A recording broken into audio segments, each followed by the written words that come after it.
Each and every individual must have around 3 months of their expenses saved or invested somewhere.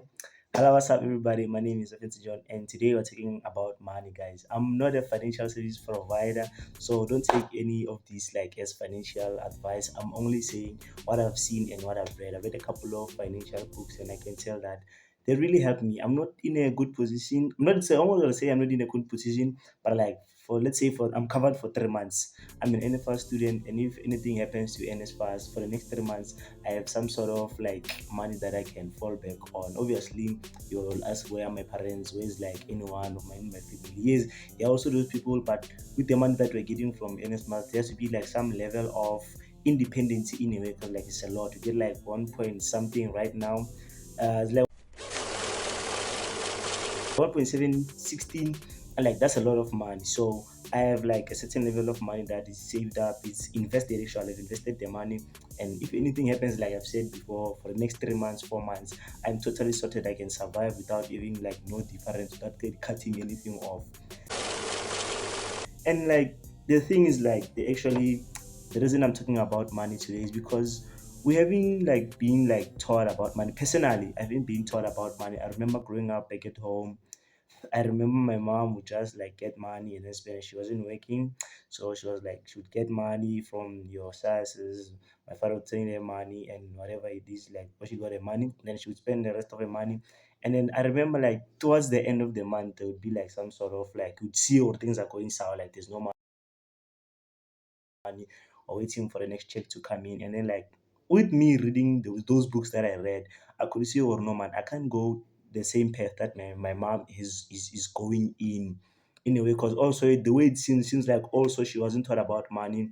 From what I heard, my grandma was very like good with money, because I remember she was working, she was able to build a house, take care of everyone. She would buy like crazy food in December. That one was very she was very good at managing money. But like what like puzzles me in a way is why like most of the children, because like even looking at my uncles, looking at my mother, I can like no man, these people compared to what their mother did, there's no like in a way they didn't inherit any money like money money knowledge from them. Like they didn't learn anything from him. And that led me to reading books. I read a lot, like I didn't read a lot. Maybe I could say around 4 or 5. The Rich Dad Poor Dad, Atomic Habits. I think Leonard in a way sort of channels into money. Millionaire Next Door. These are the most recent ones. Richest Man in Babylon. And what I've learned from that is that there has to be some money saved up. And as I'm talking right now, crypto. I have some money in crypto. It's crazy, bro. I think I have money in Boom. There's this. I don't know if it's a meme coin. Thing is about me, I'm not the person who like likes to go into details. Whatever I find and then I see, well, okay, previously it performed very well, I just go into it. Like I've bought, so I think I have like 4 or 5 different coins right now. And then in the previous week, they did like crazy amounts. I've seen one of the coins go up around 50%. And lucky enough, I was smart enough to sell and keep that 50%. Because one thing about investing I've realized, and I've recently realized this week, is that no matter how high your money grows or no matter how hard the stock goes, if you don't sell, that money is never yours. That's the thing. What I do on my side is, let's say maybe I invested 100 bucks. I'm just going to give an example about one of the coins that I invested in. I invested 100 bucks. Yeah, it's just an example, by the way. I invested 100 bucks in, and the money grew to 150 by last week. It's been a while since I bought that coin, so I would like, anyway, I'm not recommending it, but it's just what I'm doing with my own money. 100 bucks invested, I made extra 50 bucks. I sold on or I sold when it was at 150. That means I made 50 rand extra from my 100 bucks. That's 150. And then from there, I bought the coin again. Now they are dipping. That's the crazy part. But you know what I love about it? If it happens that it might go up, I'll still have like my 150 saved up in that coin. And the rest of the percentage, if the stocks goes up over that 150, I'm gonna keep that 150. If the 150 is mine in a way, but as long as it fluctuates, it's either I lose or I win. So I wouldn't really recommend it to someone, people who are not patient in a way, because like I've been buying them like ever since I think I started. I had to sell off my investments at the end of the December. I had to spend some of the money. I feel like I had to sell off the stocks that I have and everything, the shares that I had, to cover some family stuff. Yeah, that is what it is. And then I started again this year when I got my book allowance. The book allowance was around 8 point something. And what did I do? I think I bought some clothes, and then I also bought some shares, and then monthly I keep on contributing towards that money so that I can always like know, or at least there's money saved or something in case something goes wrong with the NSFAS issues. And yeah, and also another thing about growing back at home is that, like as I explained how my mother was with money and how she got her money, there is like a certain level of progress in life, a certain level of success, as I mentioned in my Instagram video. Because like Manju, coming where I come from, there was like an income, a couple like a certain level of income. Let me just say roughly 3K. And then you now I meet there's this other channel I'm currently binge watching right now. I think it's Mrs. Mulot. I'm sorry if I said that wrong. I just put a screenshot right there. This woman is like checking people's pay slip. People are sending her pay slips. I think she's a financial service provider, something like that. And people are sending her pay slips, and she's seeing, or okay, this is how we're spending your money, and they're doing wrong. Bram. I'm seeing Boma 40K per person there. And then there are those humble ones like from the beginning, they're in Boma 9K, and I can see, oh, okay, so this is kind of like reasonable, like as a starting point. You get what I'm saying? I'm all currently studying computer science. I don't know where I'm going, but I feel like I have some level of good like money management in a way, because having money somewhere put up, and like right now, for example, let's say I'm seeing a shirt that I love. Obviously, like if like you love like window shopping and stuff, you're gonna be tempted to spend the money.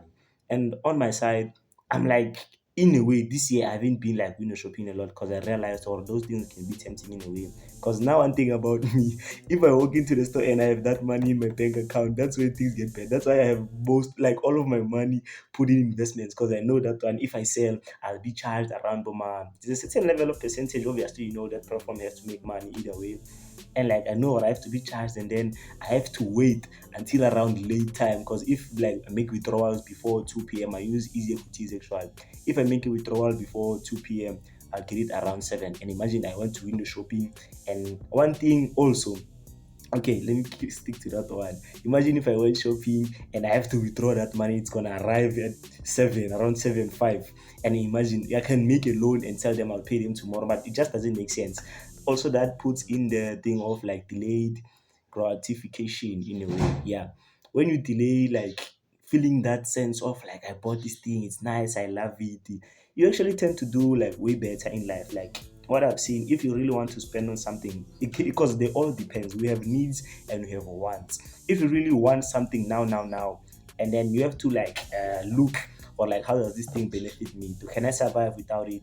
Is it a need or is it a want? And then if you can classify between those, you can literally survive. Because now most of the time I see myself withdrawing from my savings investments account is when maybe I need to buy food. Maybe I didn't buy enough at the beginning of the month, and all of my money is invested. Like I said, or I invest all of the income, not all of the income, but after spending the needs, food, things that I used to wash. Oh, I forgot what are those things. What are they called? I whatever. And yeah, like I can see, like it's kind of working.